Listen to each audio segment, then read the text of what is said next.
دشمن بھی تعریفاں لیاقت ایج ہی ہووے کرن دشمن بھی تعریفاں کٹن راتا مسلے تے کھلوتیاں پیر سج جاون کٹن راتا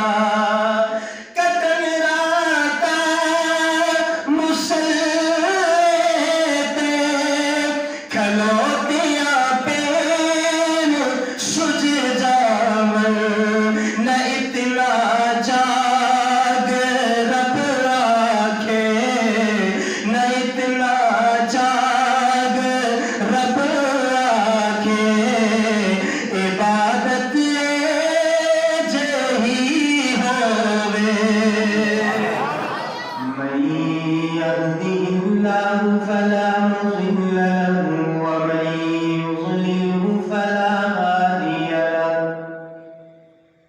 ونشهد أن لا إله إلا الله وحده لا شريك له ونشهد أن سيدنا وسندنا ومولانا ونبينا وشفيعنا محمدا عبده ورسوله أرسله بالحق بشيرا ونذيرا وداعيا إلى الله بإذنه وسراجا منيرا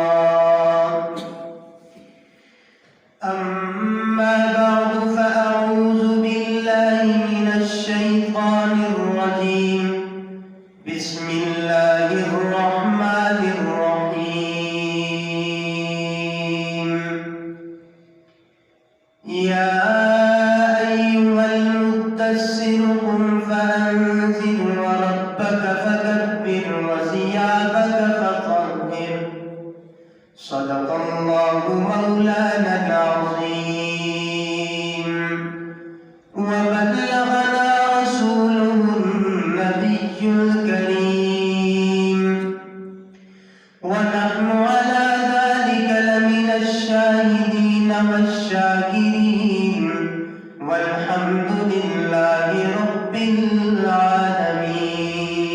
العالمين سلام على خير الأنام وسيدي حبيب إله العالمين محمد بشير نذير هاشمي مكرم أتوف الرؤوف من يسمى بأحمد يا رب صل وسلم دائما أبدا مولاي صل وسلم دائما أبدا على حبيبك خير الخلق كلهم هو الحبيب الذي ترجى شفاعته هو الحبيب الذي ترجى شفاعته لكل حول من الأحوال المقتهمين إن الله وملائكته يصلون على النبي يا أيها الذين آمنوا صلوا عليه وسلموا تسليما اللهم صل على محمد وعلى آل محمد كما صليت على إبراهيم وعلى آل إبراهيم إنك حميد مجيد اللهم بارك على محمد وعلى آل محمد كما باركت على إبراهيم وعلى آل إبراهيم إنك حميد مجيد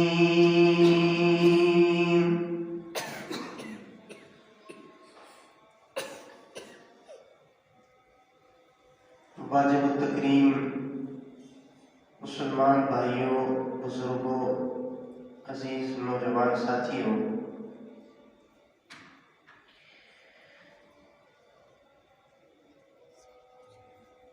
گزشتہ جمعہ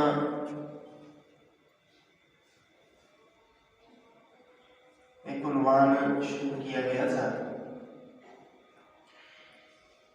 جس کی کچھ باتیں پہلا حصہ آپ کی گوشے گزار کیا ہے،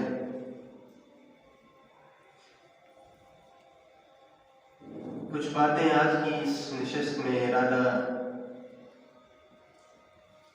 ہے کہ آپ کے سامنے بات رکھی جائے۔ اللہ مجھے اس قرآن اور حدیث کی روشنی میں ٹھیک بات پہنچانے کی توفیق نصیب فرمائے۔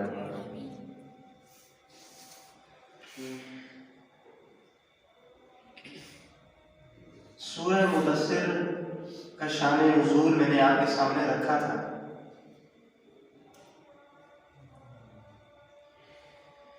وحی کا وہ سلسلہ جو چلتا چلتا رسول اللہ صلی اللہ علیہ وسلم کے قلب اطہر پہ آیا،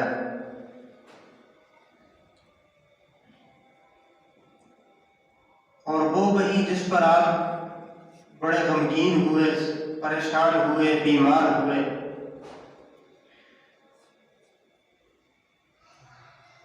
اور اسی وحی پر آپ علیہ الصلوۃ والسلام کو آپ کی زوجہ محترمہ، مومنوں کی ماں،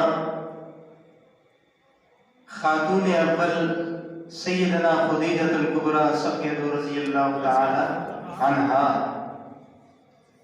انہوں نے تسلی دی تھی، اور تسلی دیتے ہوئے یہ کہا تھا کہ اے میرے سرکار، کہ جس شخص کے اندر اللہ رب العزت نے 5 خوبیاں رکھی ہوں اور وہ 5 خوبیاں آپ میں موجود ہیں، تو میرا یہ دعویٰ ہے، حضرت خدیجہ فرماتی ہیں کہ اللہ اس کو دنیا میں کبھی کسی موڑ پہ پریشان نہیں کرے۔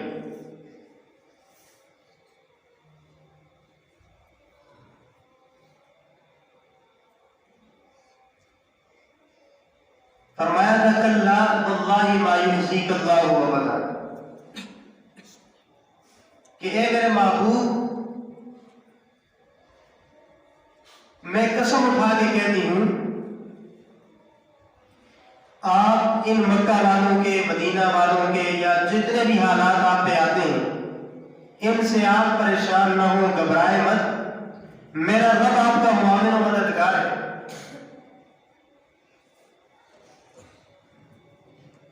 اور اس پر انہوں نے پہلی تسلی یہ دی تھی کہ آپ کے اندر جو پہلی خوبی ہے، انک لتصل الرحم، آپ صلہ رحمی کرنے والے۔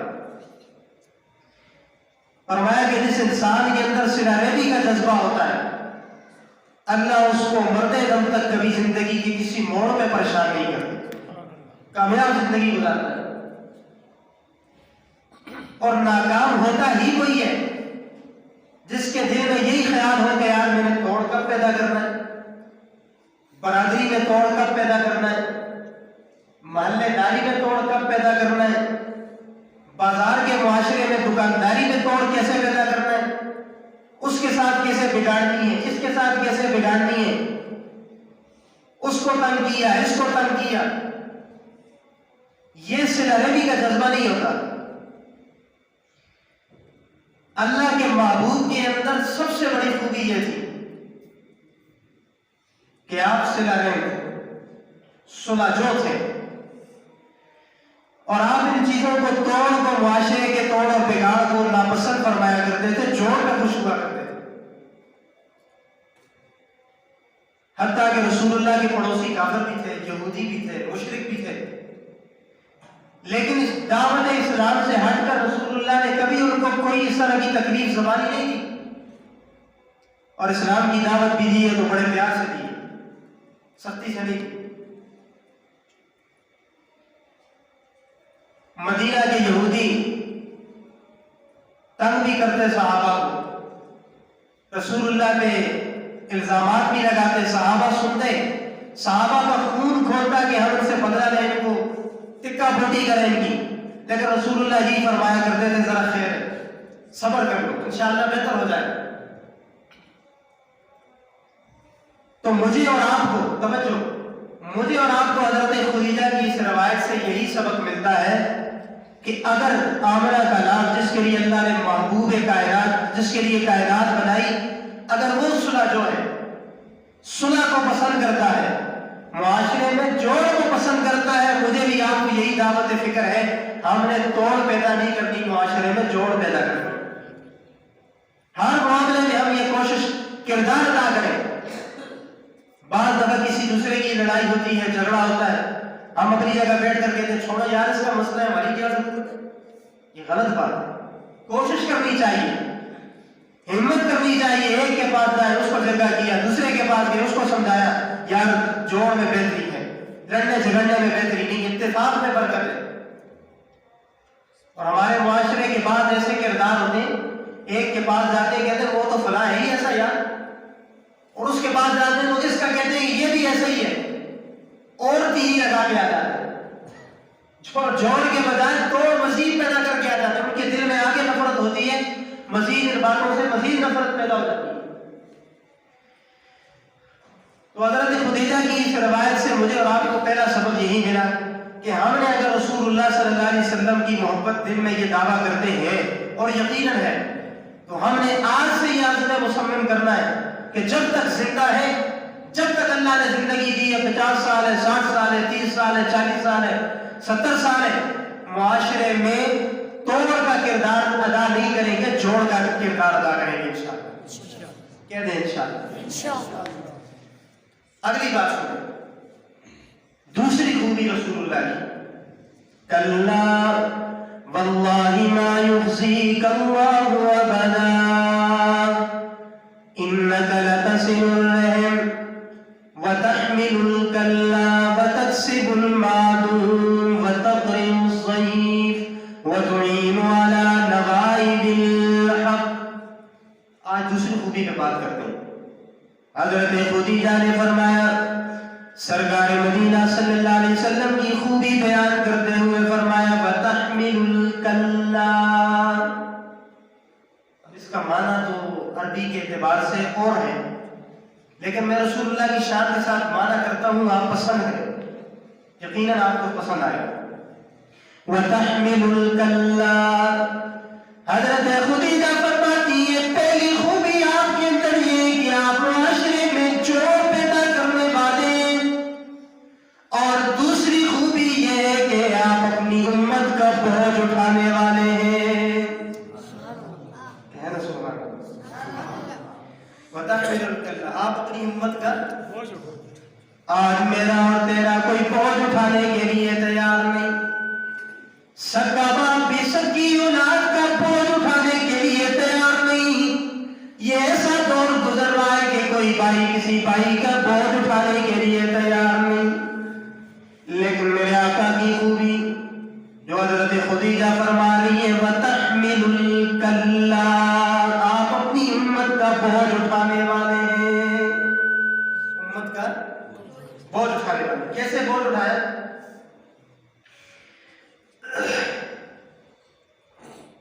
کیسے بوجھ اٹھایا؟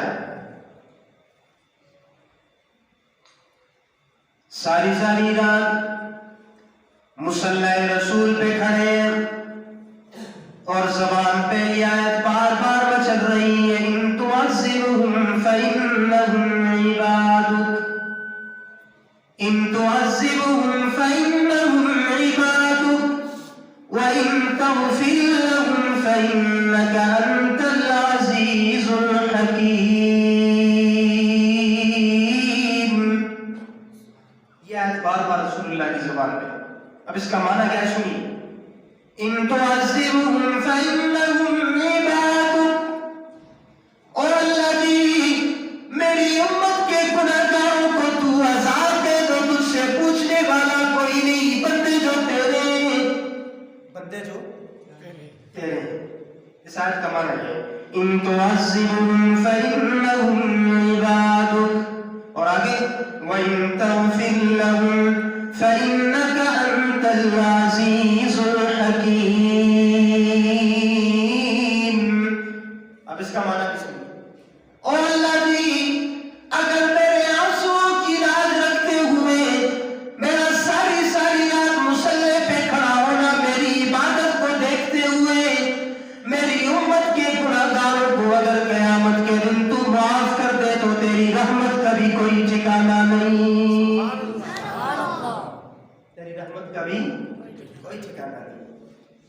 ہائے ہائے، ان تعذبهم فإنهم عبادک. اللہ جی تو ان کو عذاب دے، جہنم میں ڈالے، حساب و کتاب لے، سوال و جواب کی بارش کرے. ان سے یہ پوچھ کے میں نے جوانی دی تھی تو نے کہاں گزار گیا ہے؟ میں نے تجھے دولت دی تھی کہاں خرچ کر گیا ہے؟ میں نے تجھے اولاد دی تھی کتنی تربیت کی، دین کے راستے پہ کتنی گامزن کی. اللہ اکبر. اللہ جی تو بھی یہ بھی پوچھ سکتا ہے میں نے تجھے بازار میں دکان دی تھی تو کس انداز میں مال خرید و فروخت کرتا تھا؟ میرے محبوب کے طریقوں پہ فروخت کرتا تھا، خرید و فروخت کے نہیں. اللہ تو سارے سوال و جواب کر سکتا ہے، لیکن اگر میرے آنسو کی لاج رکھ، میں ساری رات اس امت کے لیے روتا ہوں. اگر میرے آنسو تجھے پسند ہے تو انہیں معاف کر دے. تیری رحمت کا بھی کوئی ٹھکانہ نہیں، کوئی حد نہیں، تیری رحمت کی بے انتہا ہے. یہ امت کا پہنچ ہے. اس حدیث کا مطلب سمجھ آ گیا؟ وَتَحْمِلُ الْكَلَّا، اپنی امت کا بوجھ اٹھانے والے، اپنی امت کا بوجھ اٹھانے والے. ایک اور روایت سناتا ہوں. اللہ کے محبوب سرکار مدینہ صلی اللہ علیہ وسلم دنیا سے پردہ فرما رہے ہیں، جانے کا وقت آیا. جبریل امین آ گئے. یا رسول اللہ آپ جانا چاہتے ہیں؟ اللہ آپ کو بلانا چاہتے ہیں. ہم سے کون پوچھے گا؟ ہم تو کھڑے ہوتے ہیں تو بس وہی جبریل آ جاتا ہے، اسرائیل آتا ہے، ہماری روح قبض کر کے چلا جاتا ہے. اور یہ شان بھی صرف محبوب خدا کی شان ہے. یہ ان کے ساتھ خاص ہے کہ ان سے موت نے بھی آ کر پوچھا کہ اگر آپ کو موت پسند ہے تو ہم موت لے آئیں ورنہ نہیں. اب سنو عشق والوں، ذرا توجہ سے سنیے یہ بات. اللہ کے محبوب پہ جبریل امین آتے ہیں، ساتھ اسرائیل کو بھی لے کر آتے ہیں، دروازے پہ دستک دیتے ہیں، کہتے ہیں اللہ کے محبوب آج میں کوئی وحی لے کر نہیں آیا، آج میں کوئی پیغام لے کر نہیں آیا، آج میں اپنے ساتھ اسرائیل کو لے کر آیا ہوں. اللہ آپ کو اپنے پاس بلانا چاہتے ہیں. کتنا عجیب وقت ہوگا نا. اللہ آپ کو اپنے پاس بلانا چاہتے ہیں. آپ کی کیا رائے ہے؟ اگر اجازت ہے تو آپ کی روح قبض کروا دوں، اگر اجازت نہیں تو یہیں سے واپس چلے جاتے ہیں. اللہ اللہ کے محبوب نے اس موقع پر کیا جواب دیا؟ مسلمانوں سننے کی بات ہے. ہم کہتے ہیں نا ہم بڑے رسول اللہ کے عاشق ہیں، عشق مصطفیٰ کا درس دیتے ہیں، نعرے بھی بڑے ہم لگاتے ہیں جب کوئی بات آتی ہے. لیکن اس رسول اللہ اس وقت کی بات سنا رہا ہوں جب رسول اللہ کا وقت دنیا سے جانے کا ہو رہا ہے. جبریل امین کہتے ہیں اسرائیل کو آگے کروں یا نہ کروں؟ اللہ کے محبوب سرکار مدینہ کہتے ہیں جبرائیل رک جا، ٹھہر جا، ذرا جانا اللہ سے پوچھ کیا. میں تو دنیا سے چلا جاؤں گا، میری روح قبض ہو جائے گی، میں دنیا سے اٹھ جاؤں گا. اب امت کا فکر سننا، امت کا بوجھ سننا. اللہ اکبر، میں تو دنیا سے چلا جاؤں گا، جا کر اللہ جی سے پوچھ کیا میرے جانے کے بعد میری امت کی نگرانی کون کرے گا؟ اس وقت کسی کو کیا خیال آتا ہے؟ روح قبض ہوتی ہے، ہم یہی تصور ہوتا ہے کہ اللہ کلمہ نصیب کر دے. لیکن اللہ کے محبوب اس امت کے غم میں روئے روئے جا رہے ہیں. وَتَحْمِلُ الْكَلَّا، آپ اپنی امت کا بوجھ اٹھانے والے.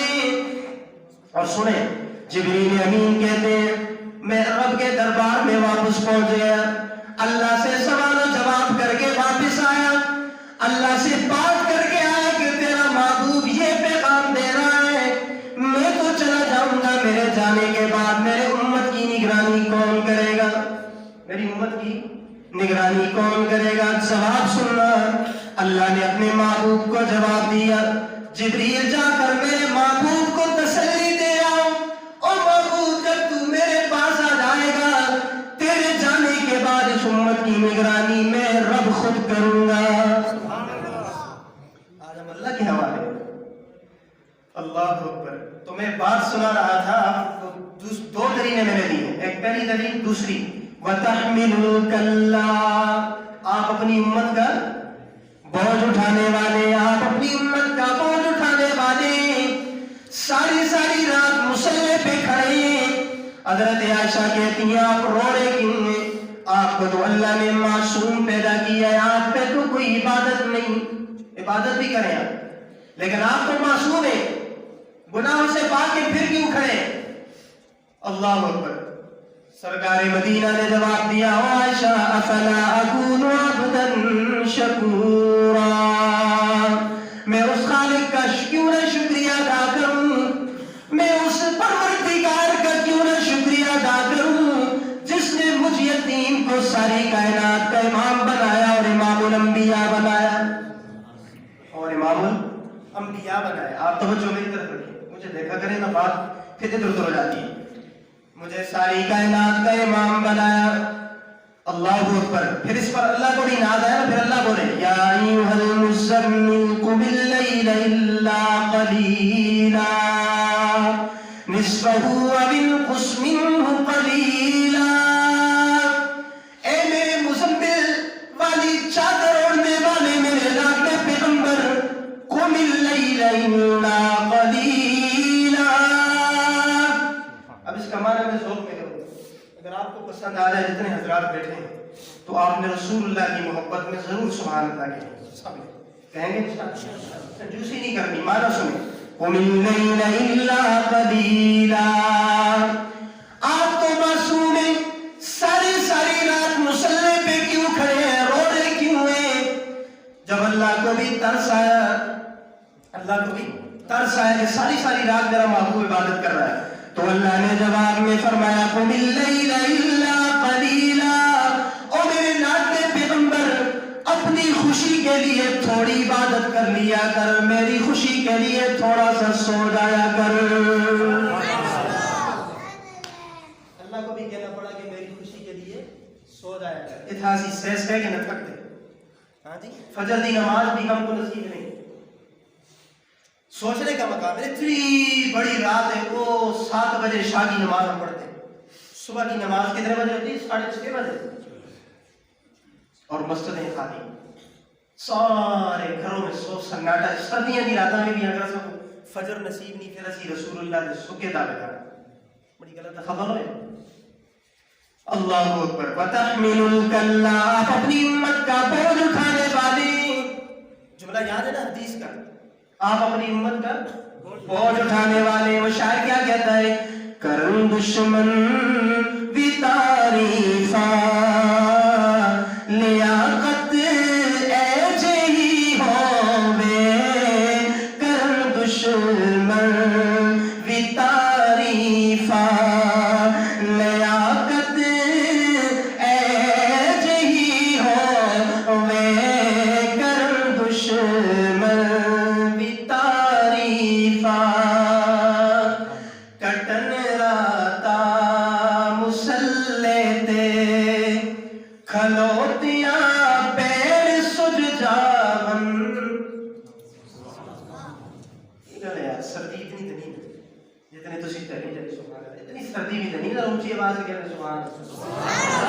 آپ عادی ہو گئے، جمعہ پڑھ پڑھ کے بھی میں نے یہاں تقریر کر کر کے آپ لوگوں کو ہر بار مجھے کہنا پڑتا ہے، عادی ہو جاؤ آپ، آپ کو چلنا پڑے گا میرے ساتھ، اگر میری تقریر سننی ہے تو پھر چلنا پڑے گا۔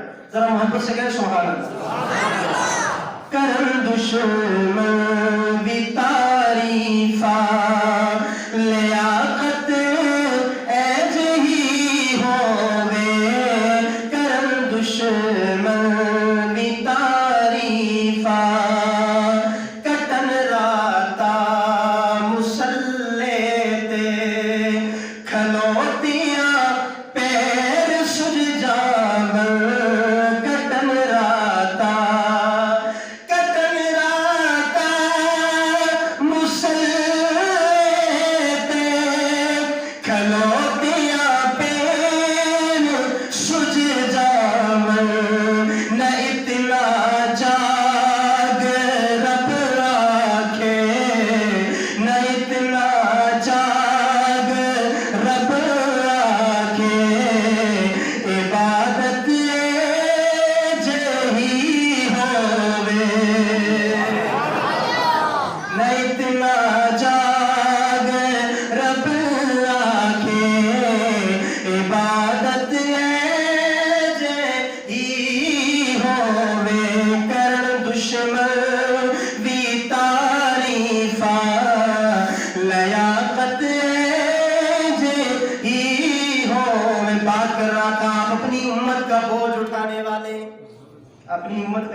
دو دلیلیں ماشاءاللہ. تیسری دلیل سنا رہا ہوں کیسے امت کا بوجھ اٹھایا. اماں جی جا رہی ہیں سفر پہ, دانتوں کی ہڈیاں بہت سارا سامان اٹھایا ہوا جا رہی ہیں. رسول اللہ نے دیکھا ایک بوڑھی اماں جا رہی ہے, ساتھ کوئی جانے والا نہیں, رفیق سفر نہیں. اماں کا سارا سامان لیا, کندھوں پہ لاد لیا, آگے آگے اماں کو کر دیا کہ آپ اپنے گھر کا رستہ بتائیں. اماں جی میں آپ کا سارا سامان آپ کے گھر چھوڑ کے آتا ہوں. یہ کون ہے؟ کون ہے؟ محبوب خدا آمنہ کا لال. آمنہ کا لال سوال اٹھا رہے ہیں امتی کا. کہہ دو سبحان اللہ. اس کو کہتے ہیں امت کا بوجھ, اس کو کہتے ہیں وتحمل الکلہ, امت کا بوجھ. آج مکو کوئی آتے نا بڑے نال سیمٹا دا تروڑا ہے تو چاہ کے ذرا اتنا تک کر کے نصیحتیں مڑ مڑ ٹیپ نہیں. بڑی گھڑی پھنس کی ہے, بعد ڈرائیور آتا تھکا لا چھوڑ, اسی منہ پر موڑ کے دس سکتے ہیں. یہ کیا معاشرے کی ہمارے اخلاق؟ ہمارے اندر نہیں ہے رسول اللہ کے اخلاق. معاف کرنا مجھے, امت کا بوجھ ہے.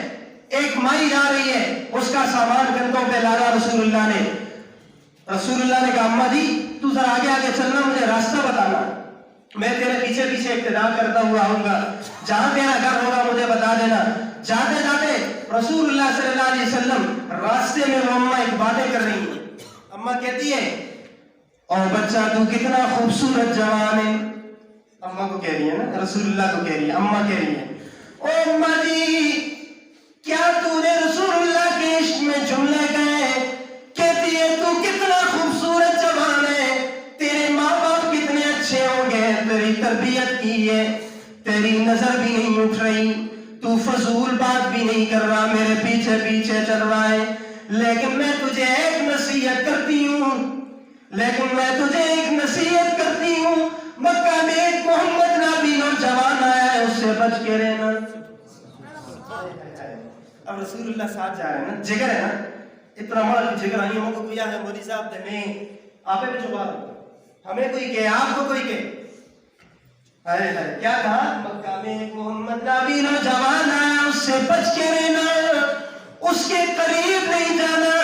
سنا وہ ہمارے معبودوں کو برا بلا کہتا ہے, غلط کہتا ہے, وہ کہتا ہے 360 کچھ نہیں کرتے, خدا کرتا ہے. لیکن تو کتنا خوبصورت جوان ہے, کتنے شریف ماں باپ کی اولاد ہے, میں تجھے یہ نصیحت کر رہی ہوں کہ اس نوجوان کے قریب نہ جانا, اس نوجوان کے قریب نہ جانا, اس کے بالکل قریب نہ جانا. اللہ اکبر. رسول اللہ زیر لب مسکرا رہے ہیں, زیر لب مسکرا رہے ہیں. اماں کا گھر آ گیا, سامان پہنچا دیا. سامان جاتے وہ اماں کہنے لگی او بیٹا رکنا, تھوڑی سی تیری خدمت کر لوں, تو تھک گیا ہوگا, تیری مٹھی چابی کر کے تجھے واپس کرتی ہوں. کہا اماں جی مجھے مٹھی چابی کی ضرورت نہیں, لیکن آپ نے جو نصیحت کی ہے اس پر میں ضرور عمل کروں گا. اچھا اماں, لیکن جو جاتے ہوئے میرے دل کی ایک بات ہے وہ بھی سن لیں. رسول اللہ نے کیا کہا نا کہ اماں جی میں آپ سے رخصت ہو رہا ہوں, لیکن جاتے جاتے میرے دل کی بات بھی سن لیں. اماں نے کہا بیٹا تو میرا بہت محسن ہے, میں تیری ساری باتیں سنوں گی, بتانا تو کیا کہتا ہے, ارشاد کر. مسکرانا, ذرا بولنا. زبان نبوت نے فرمایا, محمد رسول اللہ نے فرمایا اماں جی جس محمد سے تو مجھے دور کرتی ہے میری مجبوری ہے کہ وہ محمد میں خود ہی ہوں. وہ محمد میں خود ہی ہوں, یہ بڑی مجبوری ہے. اماں کی چیخ نکل گئی. اللہ اکبر. بعض روایات میں آتا ہے بے ہوش ہو گئی, بعد میں گر گئی. کہا بیٹا تیرے یہ اخلاق ہے, تیرے تو پڑوس والے, تیرے تو آنے جانے والے, تیرے تو قرب و جوار والے مجھے تجھ سے دور کر رہے تھے, تجھ سے نفرتیں پھیلا رہے تھے. کیا کہہ رہے تھے, یہ مسجد کا مولوی ہے, اس سے میرے نہ جنی, یہ مدرسے کا مولانا ہے, اس سے قریب نہ جنی, یہ ادارے کا محترم ہے, ان کے پاس نہ جانا, یہ مسجد کا امام ہے, اس کے قریب نہ جانا. تیرے خلاف تو یہ بڑے پروپیگنڈے ہو رہے تھے, لیکن تیرے تو یہ اعلیٰ اخلاق ہے. پھر ایسا کرنا بچہ, جاتے جاتے ذرا مجھے بھی کلمہ پڑھا کر اپنا امتی بنا کے چلا جا. پھر میں کہا کرتا ہوں کہ اماں کی جبلت اور فطرت شاید بولی ہوگی. اماں نے جب رسول اللہ کا چہرہ دیکھا ہوگا تو پھر اماں بولی ہوگی اس جیسا کوئی اب تک نہ ہوا, اس جیسا کوئی ہوگا کمبل پوش کے میں قربان، سیرت بھی حسین صورت بھی حسین، اور اس کے مقام اور مرتبہ کا اس بات سے اندازہ کر لو، آغاز ہے اس کی منزل کا، رک جائے جہاں جبریل امین۔ فرمایا ومن خصہ مولا باسرار جسمہ، ومن خصہ مولا باسرار جسمہ الى سدرۃ فوق السماء تقیم، الى معزم جبریل وامسک دونه فقال مقامی هاہنا معلوم، تقدم رسول اللہ مرکا المنتہى ظالمنا فاللہ سن رحیم۔ مانا انشاءاللہ اگلے جمعے پر۔ آج میں نے روایت کا دوسرا جملہ سنایا وَتَحْمِلُ الْكَلَّةَ، آپ اپنی امت کا بوجھ اٹھانے والے ہیں، اس پر میں نے 3 دلیلیں دی ہیں، اس سے آگے انشاءاللہ زندگی رہی۔ اگلے جمعے پر وآخر دعوانا الحمدللہ رب العالمین۔